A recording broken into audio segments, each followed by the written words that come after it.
I would like to say what a blessing it is to start the new year with this breakfast. My task here is to make a few welcoming remarks and present the President. In doing so, let me acknowledge the members of the President's team who are here with us this morning.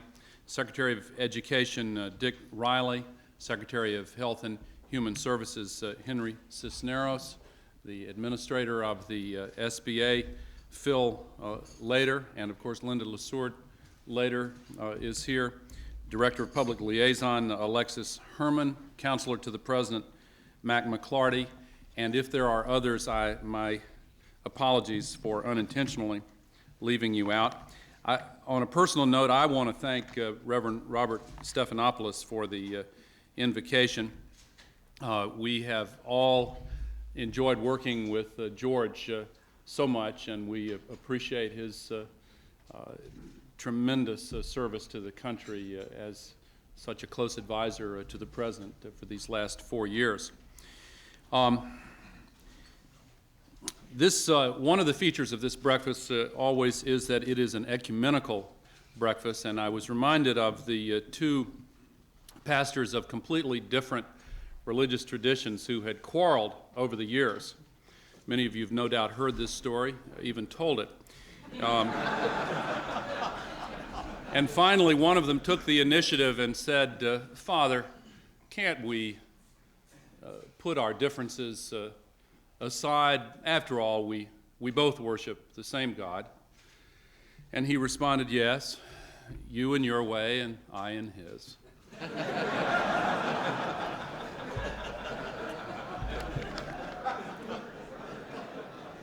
Each year, the President began a tradition of having this breakfast at the right after Labor Day. Last year was a little bit different because of all of the events just following Labor Day last year, but for a second reason as well. A breakfast almost like this one was held on an urgent basis last summer because of the church burnings and the burnings of other houses of worship. I'm reminded of that because soon after that breakfast, the President celebrated his birthday, August 19th. My wife Tipper celebrates her birthday the same day.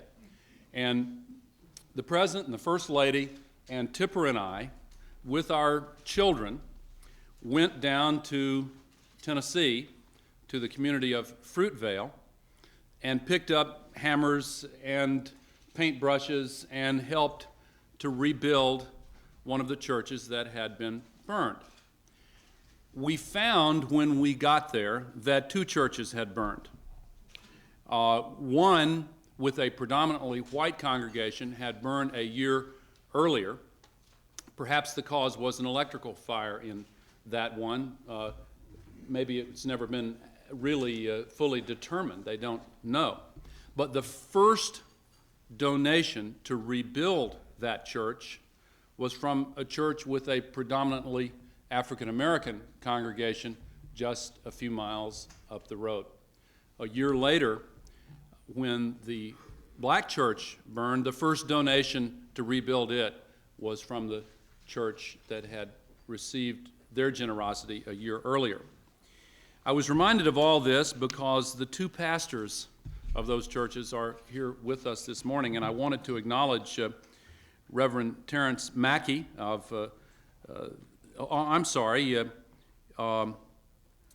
Reverend Terrence Mackey is from the church in Fruitvale. Is that correct? Mount Zion AME Church in Greeleyville, South Carolina. And Reverend Donaldson is with the church in Fruitvale, and Reverend William Vaughn is with the New Shiloh United Methodist Church, which was down the road. They shared with me the picture of the newly reopened church in Fruitvale, Reverend Donaldson's church. And the receiving line slowed down at one point because the President, First Lady, and Tipper and I were all pointing to the particular parts of the church that we were responsible for individually. But in any event,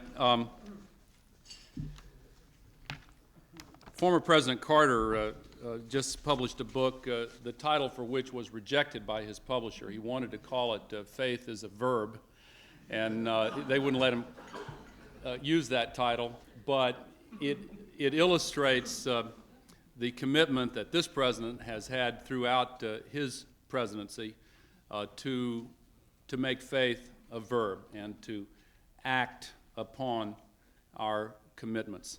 Ladies and gentlemen, it is my pleasure to present to you the President of the United States, Bill Clinton.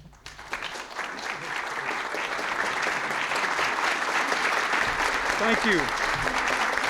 Thank you very much. Thank you. Thank you. Thank you. Thank you.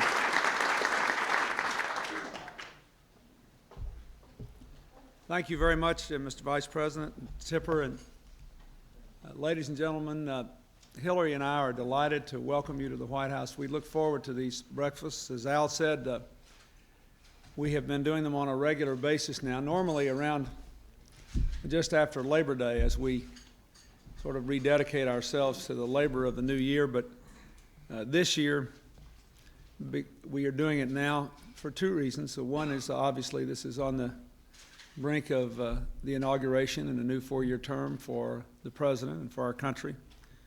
The other is we were otherwise occupied last Labor Day. This is a wonderful day to be here. We ask Father Stephanopoulos to pray today because, as all of you know, this is the celebration of Epiphany in the Christian faith, a time of recognizing Christmas in the Orthodox tradition. I also wanted you to pray so that I could say that we were all very impressed with the size of the book contract that your son got, and we know the can depend upon you to make sure the church gets its 10% of that contract.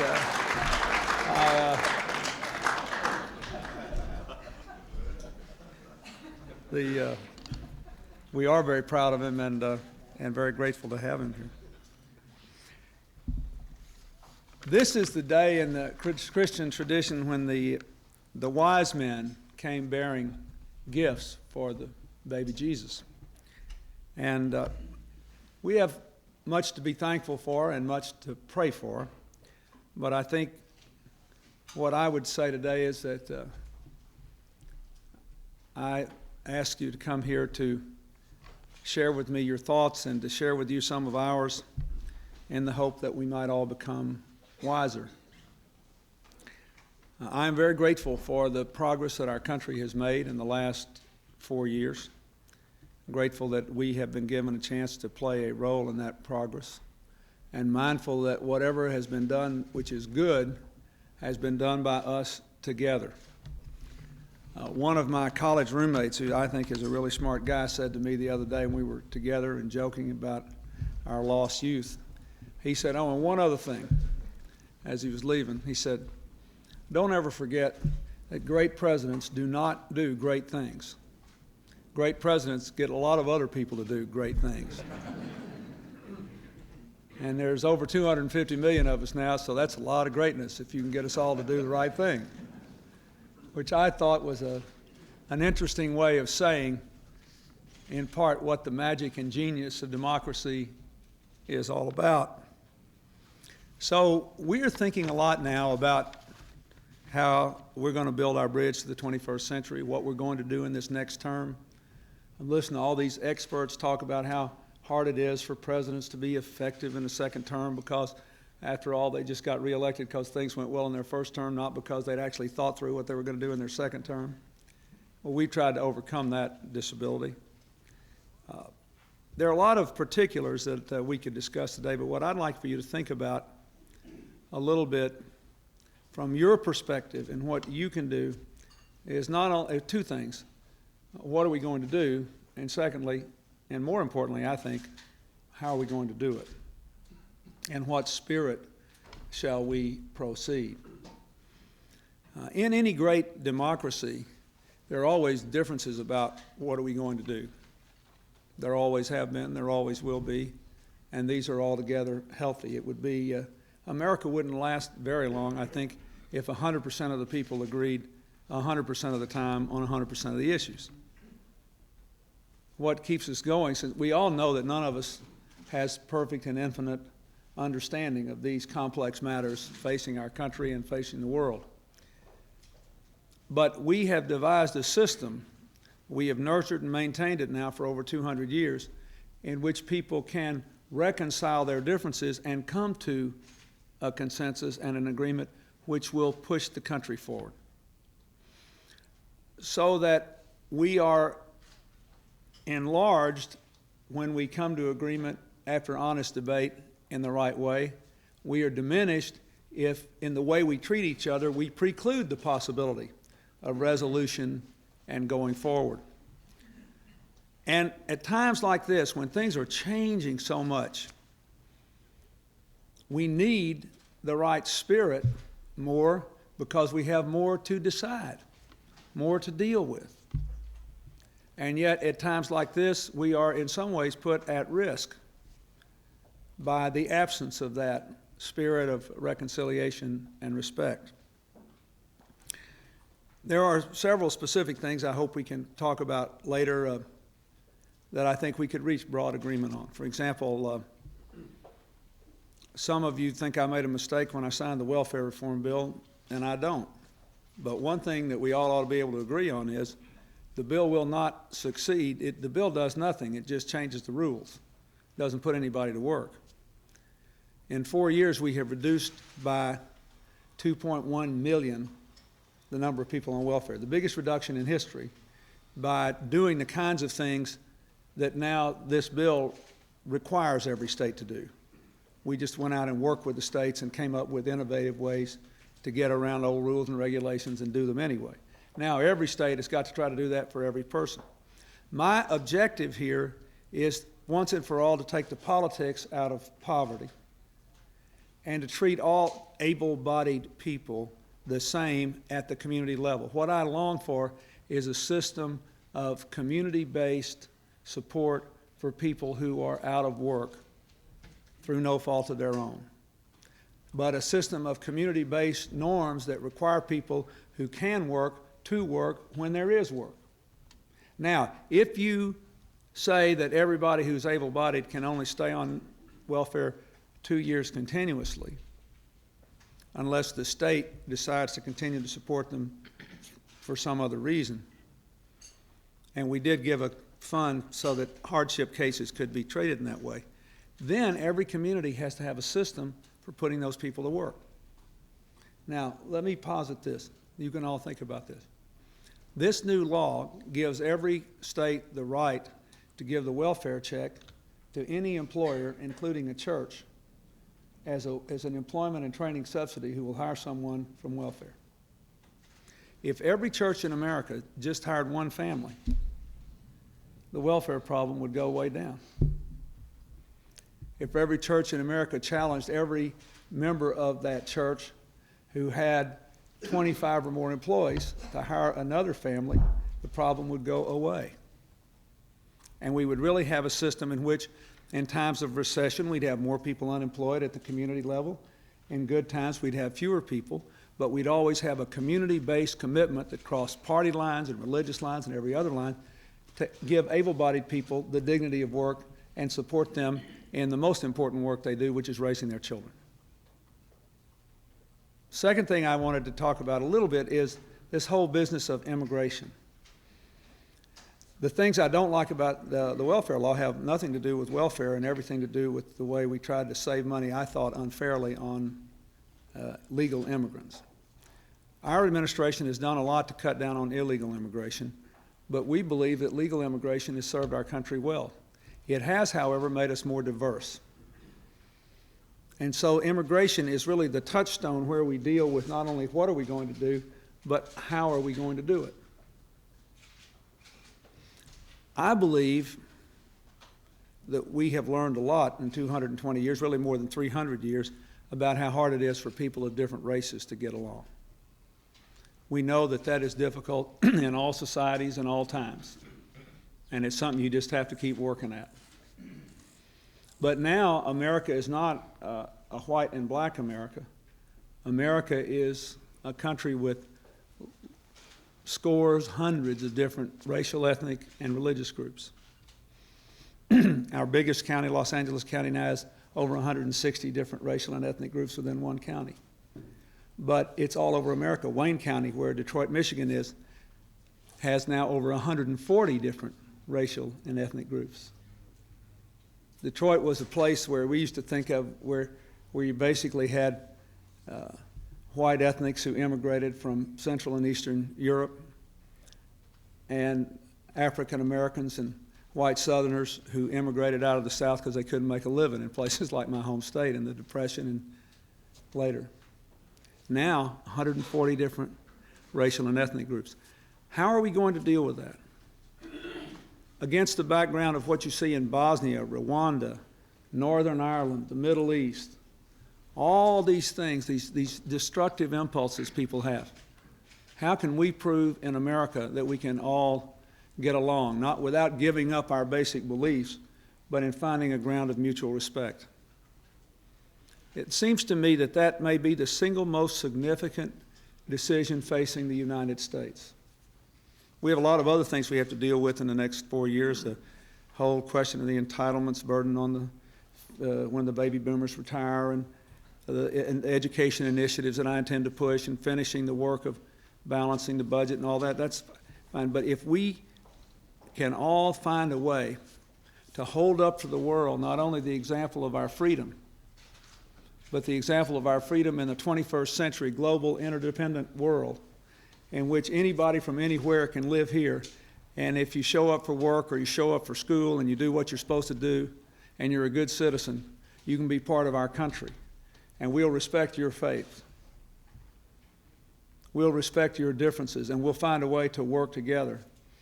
Then I believe the preeminence of the United States will be assured throughout the next century. And I think you have to think about it in long terms like that. What causes a society to rise and fall? We clearly are proving that we're getting back to our basic values. The crime rate's going down. You saw it's gone down now several years in a row, for the first time in 25 years. We have inequality among working people going down, and I'm very proud of that for the first time in 20 years. We have a lot of our other social problems being ameliorated, the teen pregnancy rate dropping substantially for the first time in a good while. The drugs, alcohol, tobacco are still a problem for very young people. Drug use going down in society as a whole, but still going up among young people. So we're on the cusp here, maybe, of turning a lot of our social problems around. We know what we ought to do. Can we do it in the right way, in a spirit of reconciliation? And can we recognize that in this exciting new world, there's no way in the world for us to know the answer to all these questions that are out there before us? And that's the last point I would like to make. If we do things in the right way, we'll get enough of the right answers to keep moving our country forward and to keep doing the right thing for the rest of the world. And we won't be right all the time, but that's just because we're human. And so that's the last thought I would like to leave with you. The beginning of wisdom, I think, is humility and respect for what you may not know. We were talking around the table here about the last speech Cardinal Bernardine gave, in which he said that the precious gift of time should not be wasted on acrimony and division. And he said that knowing he just had a little bit of time left. Well, the truth is, all of us just have a little bit of time left. He just knew it, and we don't. And 3 weeks or 30 years, it's a little bit of time in the life of a country, the life of the world. And so I say to you, I ask for your guidance, for your prayers for our country, for the efforts that all of us are making. I ask for your specific involvement, particularly in the two issues I mentioned, on the welfare and immigration issues. But most important of all, I ask for your help in creating a sense of reconciliation, the right sort of spirit in which we can deal with these issues. As people of faith on this Epiphany, I think we should all ask that that be made evident to us. Thank you, and God bless you.